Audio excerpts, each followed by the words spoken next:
I heard about it, but, not really understanding it until I was able to come here and see it for myself. Just the difference in the attitude and the way things are and the way it's looked at over here. To have there's the French, there's the U.S. Open, there's the Australian Open, and then there's the championships.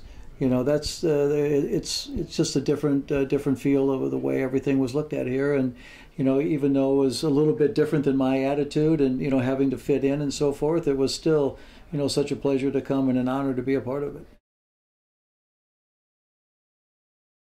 Well, I certainly had 3 chances leading up to winning in '82, but let them slip away. And to play Mac in '82, and he was the best player at the time.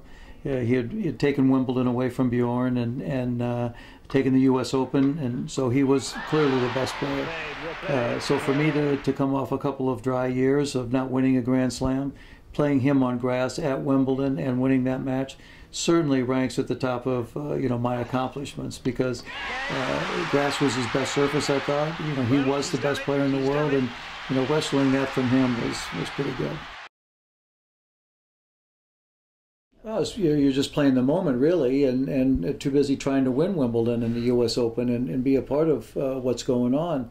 Looking back and understanding just, how many great players I came along to be able to play with is something special.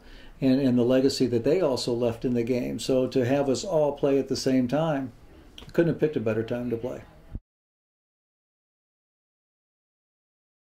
Well, I mean, just being playing at Wimbledon made me proud. My first time I came over just to walk out onto the center court was what you dream about as a young player. But, to have left something behind and been a big part of everything that's gone on there from the day the championships first was played, it's pretty special.